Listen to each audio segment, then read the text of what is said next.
Bismillahirrahmanirrahim. Pak Primus, Pak Kristianto, utamanya para wartawan, dan yang saya banggakan, tim yang pada hari ini hadir di tempat ini.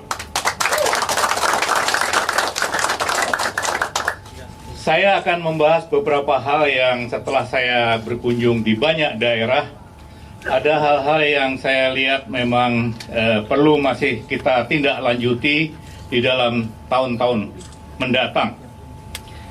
Saya menyoroti ada 5 poin yang kelihatannya ini menjadi masalah krusial yang kalau tidak segera kita perbaiki akan bisa berdampak. Kita tidak akan bisa maju di dalam langkah melaksanakan kegiatan bernegara sekaligus menghadapi era globalisasi. Yang pertama saya bicara masalah bagaimana demokrasi kita sekarang yang terkait dengan sistem pemerintahan dan sistem kepartaian. Kita tahu semenjak kita reformasi kita telah menggunakan sistem demokrasi untuk mencapai tujuan yang ingin kita dapatkan sesuai dengan tujuan nasional kita. Ada banyak hal yang sekarang kita rasakan bagaimana suatu perubahan dari sebelumnya di era Orde Baru. Antara lain kita punya kebebasan yang selama ini tidak pernah kita dapatkan. Baik itu kebebasan berserikat, terutama kebebasan berpendapat. Dan pasti dengan kebebasan berpendapat ini yang paling bisa merasakannya adalah media. Media dalam hal ini tentu bisa mengcover apapun. Saya berbicara apapun terkait dengan kritik saya terhadap pemerintah atau terhadap siapapun. Media akan dengan senang hati kemudian memasukkan itu dalam pemberitaannya, dan kita tidak pernah mendapatkan sanksi hukum apapun sejauh kita tidak melanggar ketentuan perundangan yang berlaku. Oleh karena itu demokrasi kita, saya ingin mengatakan itu sebuah keniscayaan yang tidak bisa lagi kita kemudian menolaknya. Kita harus jalan terus, kita sudah sampai pada titik yang kita sebut sebagai point of no return. Masalahnya tinggal lagi demokrasi yang kita laksanakan ini jangan hanya sekedar sebagai demokrasi formalitas dari pemilu satu ke pemilu lainnya, pilkada dan selanjutnya, tetapi realitanya kita belum masuk kepada demokrasi substansial. Yang inti dari demokrasi substansial itu adalah kesejahteraan yang berkeadilan sesuai dengan cita-cita nasional kita. Jadi kesimpulannya demokrasi itu bukan tujuan, tapi hanyalah cara. Dan sampai dengan hari ini, kita bangsa Indonesia menyadari bahwa demokrasi itu merupakan cara terbaik yang akan terus kita gunakan sampai tujuan nasionalnya kita dapat. Banyak hal yang belum positif dari demokrasi yang kita lakukan. Tetapi intinya adalah bahwa kita tidak boleh meniru demokrasi dari negara manapun. Karena demokrasi dari masing-masing negara itu punya kekhasannya masing-masing yang tidak bisa lalu kita mengadopsinya karena tidak cocok dan tidak sesuai dengan jati diri bangsa. Oleh karena itu kita segera harus bisa mengidentifikasi demokrasi yang seperti apa yang sesuai, yang menurut saya adalah demokrasi Pancasila. Seperti apa itu? Demokrasi yang intinya adalah bagaimana kita memberikan hak yang sebesar-besarnya kepada masyarakat, tetapi juga harus diingat bahwa hak itu juga mengandung adanya kewajiban.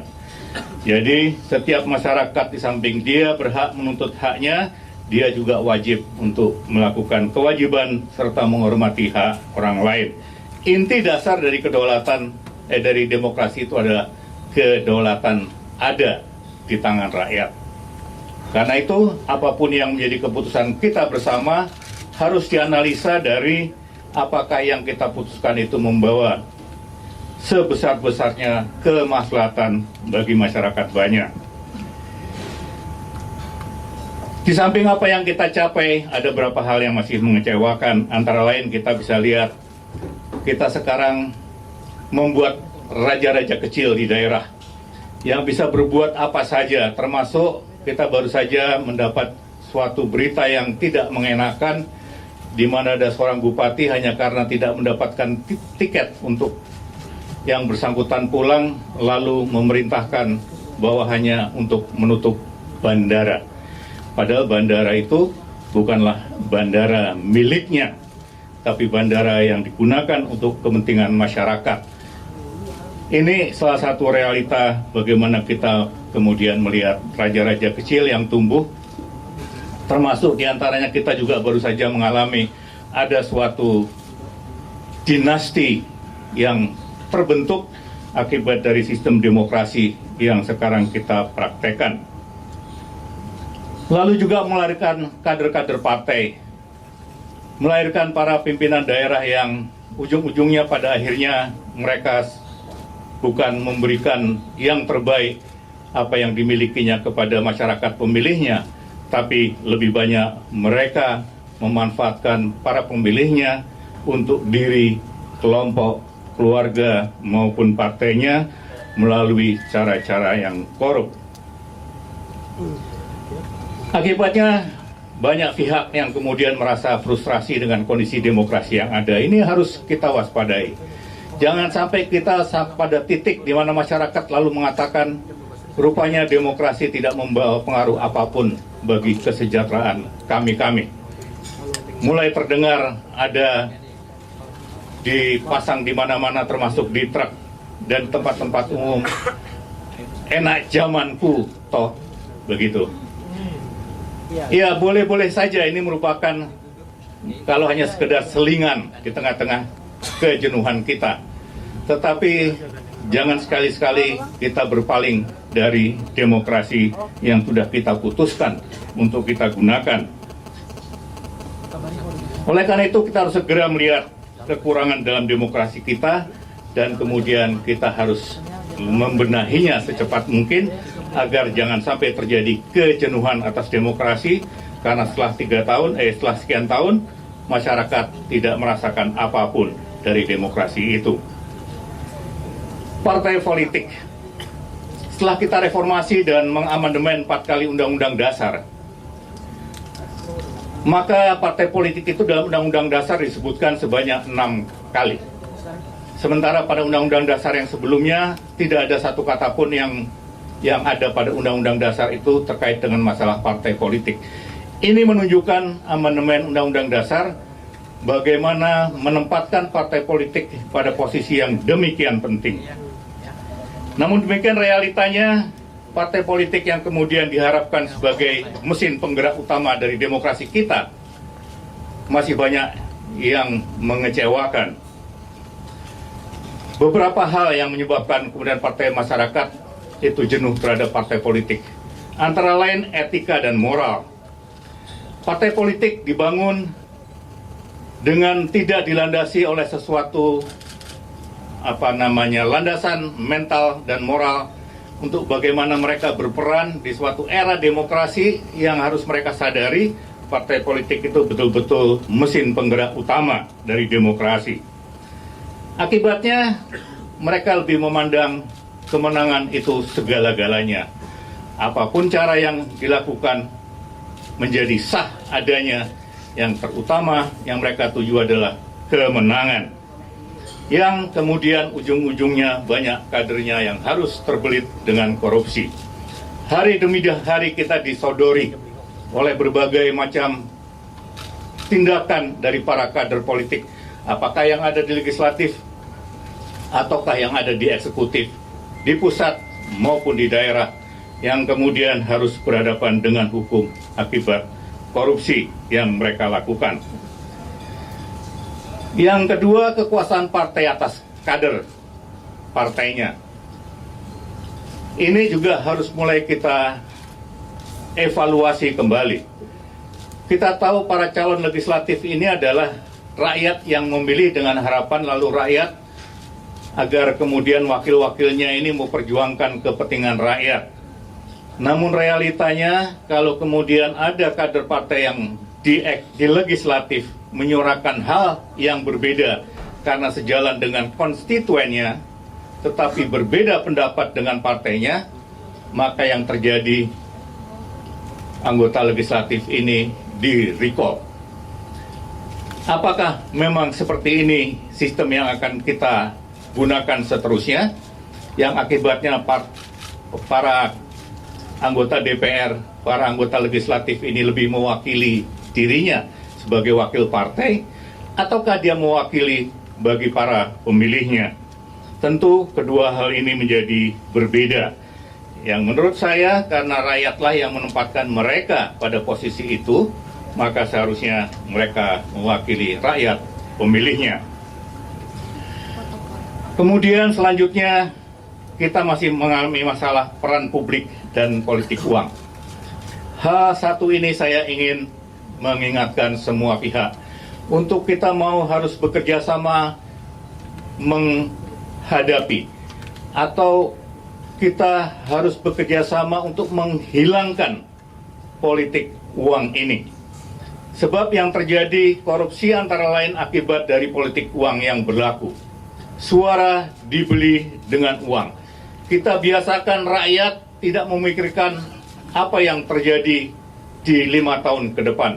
Masa depan anaknya untuk 5 tahun ke depan.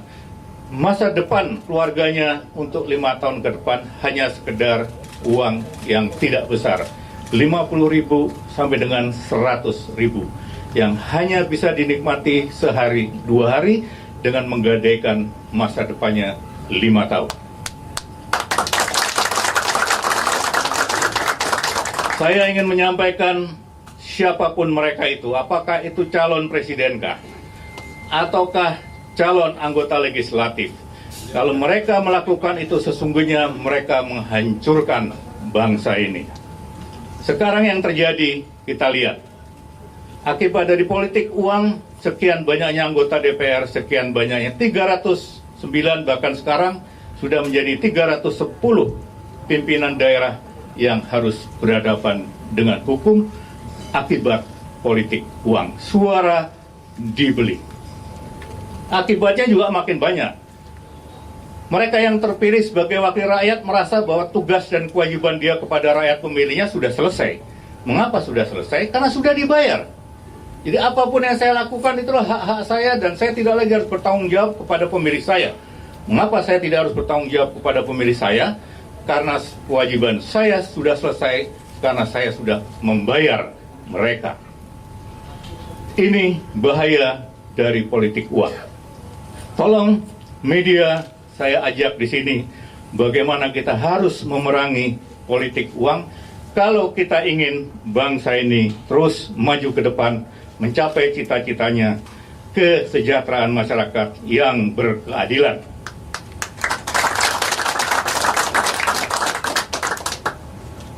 Di samping tadi, money politik, juga ada hal yang sangat fundamental, yaitu biaya kampanye.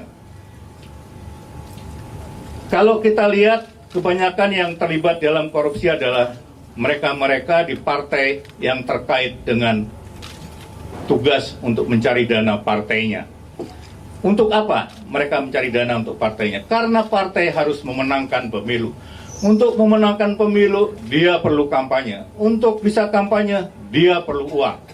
Lalu kalau dia punya kesempatan karena punya jabatan, maka akan digunakanlah ke jabatan dan kewenangannya untuk mendapatkan uang. Walaupun mereka tahu bahwa uang itu uang yang tidak halal, tetapi karena kepentingan untuk memenangkan pemilu, maka mereka lakukan. Kewenangannya digunakan untuk memberikan izin yang dia tahu bahwa izin itu kalau diberikan akan merusak lingkungan. Tapi dia tidak pedulikan karena dari sana dia mendapatkan sejumlah uang yang diperlukan untuk kampanye. Ini tidak boleh terus berjalan. Selama ini terus berjalan, partai disuruh cari uang sendiri. Sementara partai tidak punya mesin yang mencetak uang. Yang dilakukan adalah kegiatan dan semua upaya yang kemudian mereka halalkan. Solusinya adalah kampanye harus dibiayai negara. Kalau kampanye dibiayai negara, maka partai tidak harus mencari cara dengan uang-uang yang tidak halal.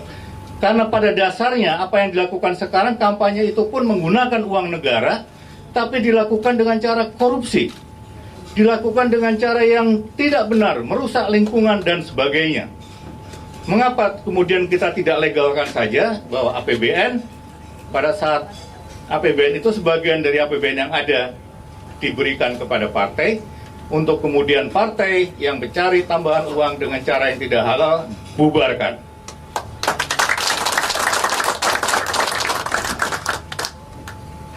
Dengan cara itu, maka kita bisa membangun suatu demokrasi yang sehat. Lalu yang kedua terkait dengan masalah pertumbuhan ekonomi serta kesenjangan pendapatan. Kita mesti mengakui bahwa pertumbuhan ekonomi kita itu tidaklah buruk. Di tengah-tengah krisis dunia, kita masih bertumbuh dengan 6%. Bahkan pada saat terjadi kontraksi di belahan dunia yang maju, kita masih bisa tumbuh dengan 4%. Suatu prestasi yang tidak buruk. Tinggal lagi pertumbuhannya harus pertumbuhan yang berkualitas. Apa itu pertumbuhan ekonomi berkualitas?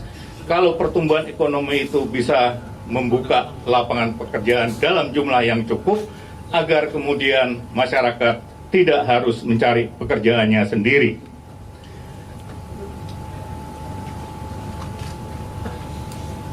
Pertumbuhan yang tinggi itu ada dua hal. Belum mampu membuka lapangan pekerjaan yang cukup untuk segera mengurangi pengangguran, pertama. Yang kedua, menyebabkan Gini rasio kita, koefisien Gini kita setiap tahun terus bertambah. Yang pada tahun 2012 kita sudah mencapai pada posisi 0,41. Dari semenjak kita reformasi masih berada pada posisi 0,31. Artinya setiap tahun kesenjangannya makin melebar. Di negara demokrasi memang tidak dilarang orang makin kaya, makin kaya, makin kaya. Itu adalah hak setiap warga negara.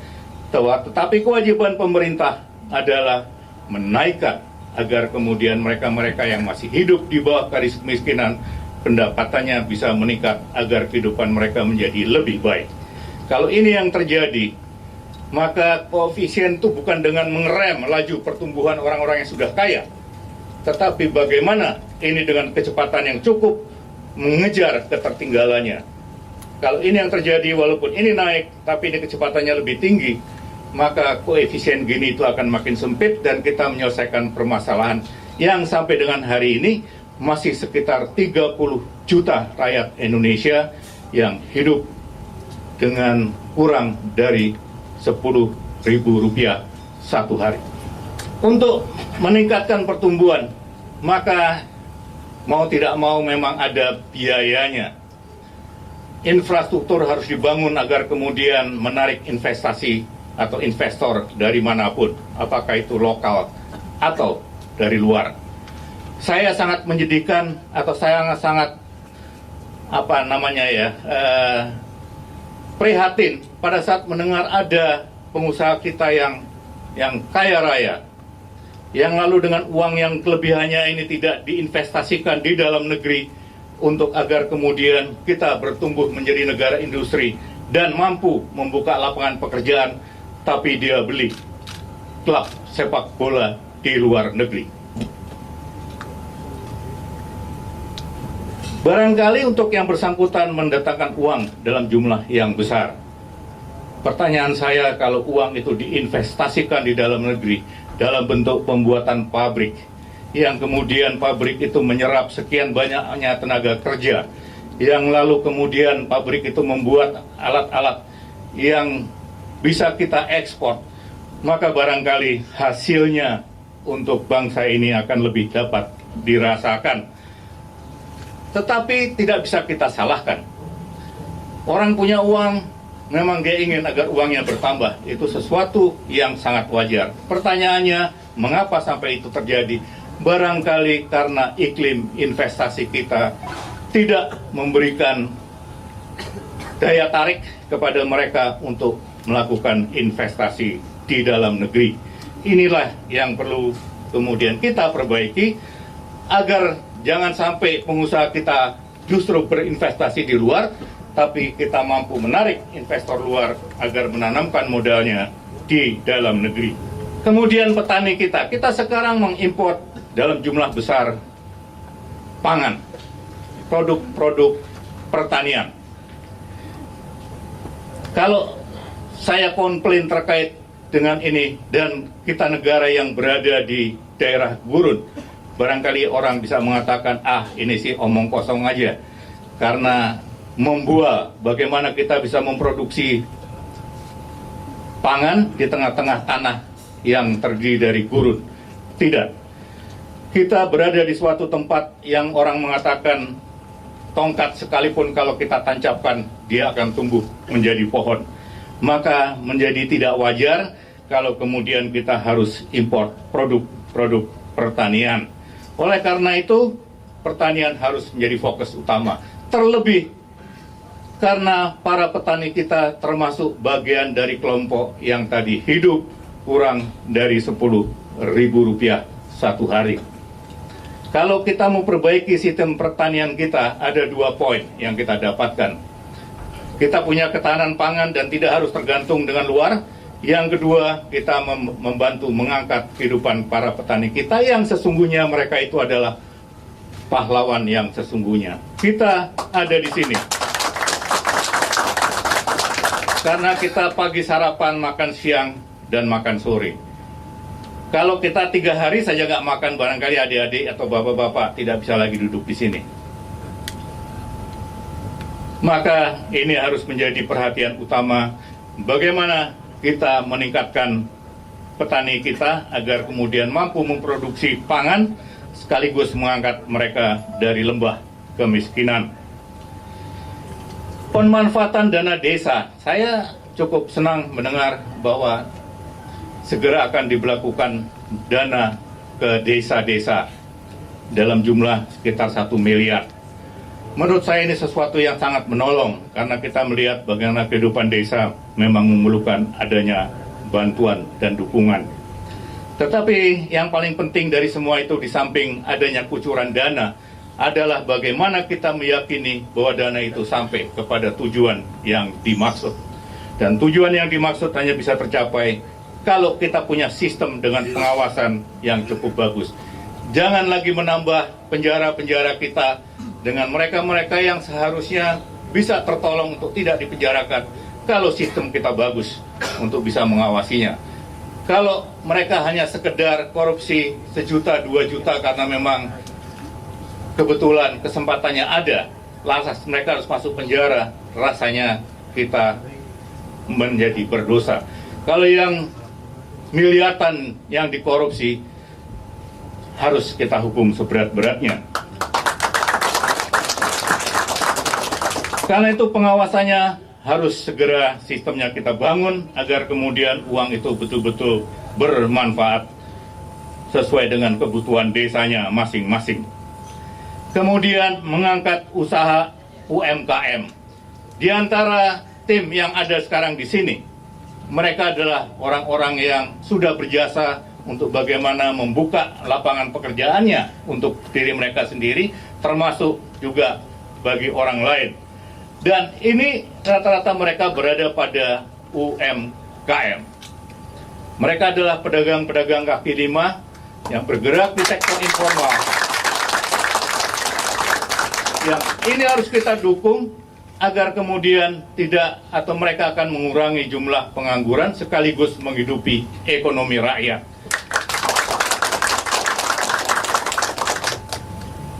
Usaha-usaha mikro itu rata-rata menjamur di kota-kota. Kalau kemudian ini bisa kita angkat mereka usahanya dalam suatu yang skala yang lumayan, sehingga kemudian bisnisnya makin hari makin bertumbuh dan menjadi besar, mereka akan menjadi pendorong dari pertumbuhan ekonomi kita. Lalu saya ada 1 poin yang ini juga berkali-kali saya sampaikan, tetapi kelihatannya media tidak cukup tertarik terkait dengan masalah ketahanan energi. Termasuk sekarang yang lagi heboh, apakah benar atau tidak benar Pertamina menaikkan harga LPG.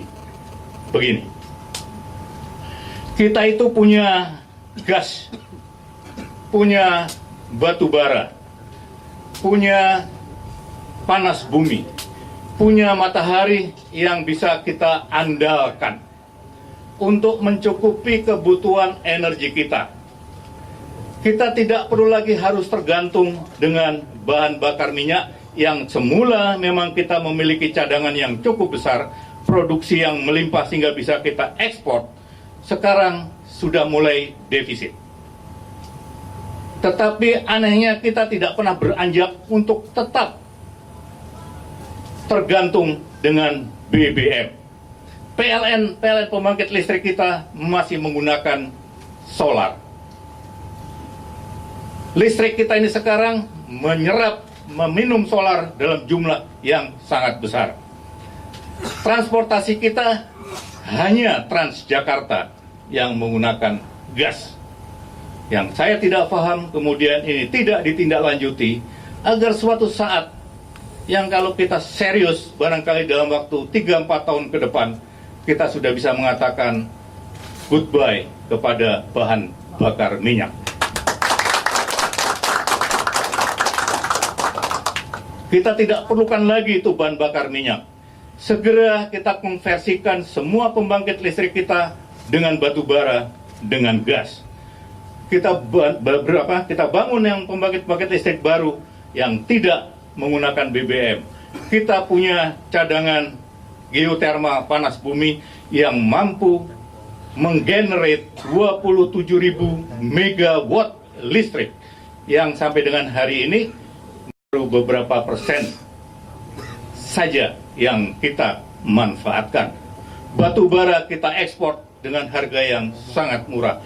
Gas kita ekspor dengan harga yang sangat murah. Lalu kita mengimpor kembali gas itu menjadi LPG dengan harga yang mahal. Kita impor kembali BBM dengan harga yang mahal. Akibatnya sehari kita harus kehilangan 60 sampai 80 juta US dollar. Kalau lalu kemudian sekarang kita berada pada posisi defisit transaksi berjalan kita, tidak heran. Karena devisa kita sehari untuk BBM tersedot sampai dengan 80 juta US dollar sehari. Dan di samping itu kita masih harus mensubsidinya dengan nilai 200 sampai dengan 300 triliun setahun. Sementara masih ada daerah yang ada sungainya tapi tidak ada jembatannya. Anak-anak mau sekolah harus menyeberangi sungai, yang kemudian kalau banjir bisa membahayakan mereka. Tetapi 300 triliun setiap tahun kita bakar dalam bentuk memberikan subsidi. Tinggalkan segera era BBM. Kita beralih kepada apa yang kita miliki sehingga kita punya ketahanan energi. Kalaupun suatu saat kita harus menghadapi negara manapun, kita mampu bertahan dalam kurun waktu yang panjang karena kita punya ketahanan energi. Karena energi itu merupakan salah satu bahan strategis untuk sebuah negara.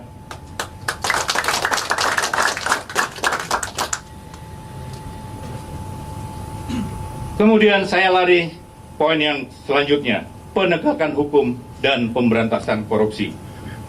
Indonesia adalah negara hukum, maka hukum harus menjadi panglima. Jangan biarkan rakyat menyelesaikan permasalahan hukumnya sendiri. Negara harus turun, setiap rakyat harus berhadapan dengan masalah hukum. Kita ingat ada kasus cicak buaya, kita ingat ada kasus Prita, kita ingat ada kasus-kasus petani yang kemudian meminta kembali hak tanahnya dan harus berhadapan dengan konglomerat besar. Negara harus hadir saat-saat seperti itu. Jangan masyarakat disuruh menyelesaikan permasalahan hukumnya. Rakyat kemudian berbondong-bondong membentuk suatu dana 1 rupiah demi rupiah untuk membantu kasus hukum dari Prita. Masyarakat harus turun untuk menyelesaikan kasus cicak buaya. Negara harus hadir. Sebab kalau kemudian rakyat menyelesaikan kasus hukumnya sendiri, ujung-ujungnya adalah tindakan anarkis. Dan kalau itu terjadi, maka kita akan menjadi negara koboi. yang jago tembak itulah yang menjadi pemenangnya. Sementara kita mengatakan negara ini adalah negara hukum. Akibat hukum yang tertegakkan, antara lain kasus korupsi yang terus-menerus ada. Korupsi hanya bisa hilang kalau di samping sistem agar supaya orang tadi tidak bisa melakukan korupsi, pencegahan, tetapi juga ada sanksi yang menjadi contoh bagi orang lain untuk tidak melakukan hal yang sama. Hukum seberat-beratnya dan pemiskinan. Apa kriteria pemiskinan? Kalau seseorang itu dituduh merugikan negara sejumlah 40 miliar, maka dan sudah divonis bahwa dia bersalah, maka si koruptor ini harus hartanya disita sejumlah 40 miliar tanpa peduli apakah harta yang disita itu harta akibat atau didapat dari korupsi atau dari mana sekalipun termasuk harta warisan. Sejauh bahwa 40 miliar itu memerlukan penyitaan dari harta-harta yang didapat dari warisan, negara berhak untuk mengambilnya karena kelakuan dia mengambil hak rakyat sejumlah 40 miliar. Karena mereka yang korupsi, mereka pintar. Uang itu tidak ditaruh di dalam negeri, tidak ditaruh dalam bentuk hanya sekedar tanah dan sebagainya. Uangnya di luar negeri yang tidak bisa kita sita. Lalu apa yang kita sita? Semua yang mereka miliki, sita sejumlah tuduhan yang telah dapat dibuktikan dari manapun asalnya. Kalau itu yang terjadi, maka orang akan berpikir sudah mendapat hukuman 20 tahun lebih, bahkan barangkali seumur hidup. Lalu kemudian mereka kembali miskin, maka orang akan berpikir 20 kali, 30 kali untuk melakukan tindak korupsi. Bapak sekalian, korupsi harus kita tindak atau kita bersama-sama memeranginya. Karena korupsi sekarang masyarakat miskin itu terbelenggu terus dengan kemiskinannya. Dia tidak bisa beranjak akibat uang yang harusnya kepada mereka untuk mereka bisa hidup lebih baik, tetapi kemudian digunakan untuk kawin lagi, digunakan untuk punya rumah di semua satu rumah, tetapi di tiap kota, satu mobil tiap merek. Padahal seharusnya itu kalau sampai kepada tujuannya, barangkali kita sudah mampu mengangkat sekian atau sebagian besar dari rakyat yang masih hidup di bawah garis kemiskinan. Saya berlanjut kepada sumber daya manusia Indonesia. Di tengah era globalisasi, terlebih sebentar lagi ASEAN Community akan diberlakukan. Kita jangan mau hanya sekedar menjadi pasar, tetapi kita juga justru memanfaatkan dari globalisasi ini. Community ASEAN harus kita manfaatkan untuk memberikan sebesar-besarnya manfaat bagi masyarakat. Itu bisa dilakukan kalau kita siap. Tetapi kalau kita tidak siap, kita justru menjadi korban dari globalisasi.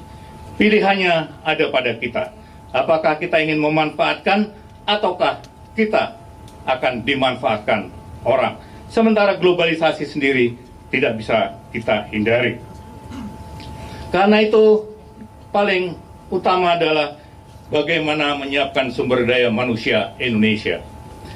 Data sekarang kita menunjukkan bahwa rata-rata pendidikan Indonesia itu masih pada posisi 5,8 tahun.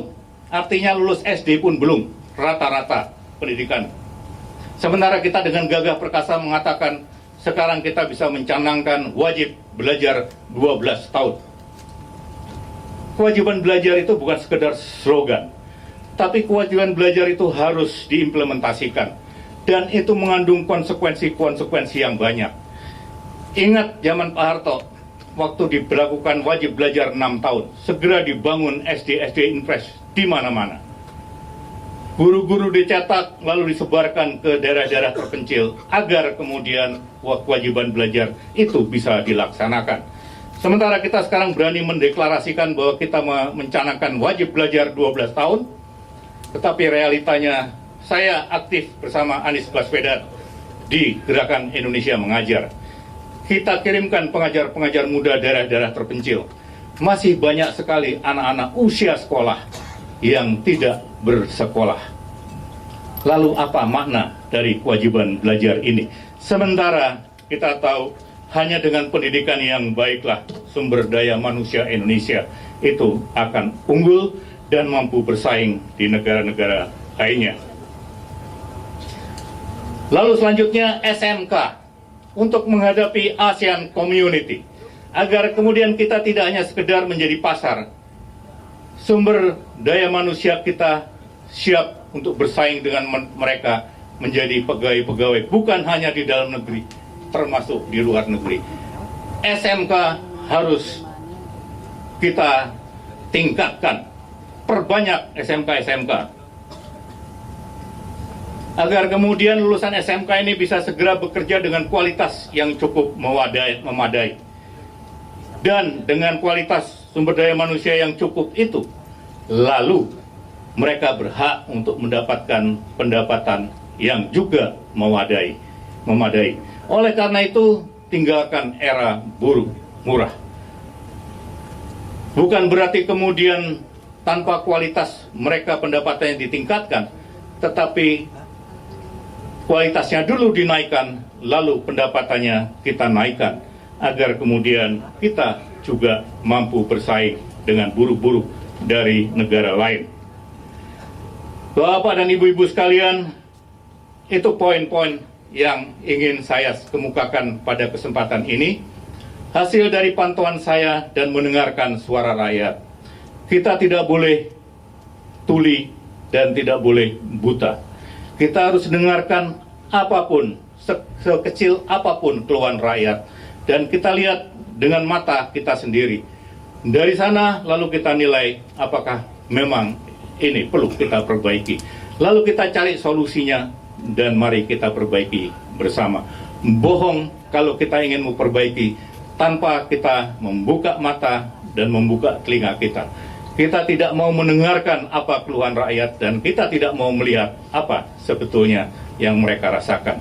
Hanya dengan itu kita kemudian bisa ikut merasakan penderitaannya. Kalau itu yang dilakukan, saya percaya bahwa pimpinan Pertamina tidak akan menaikkan LPG 12 kilo. Terima kasih.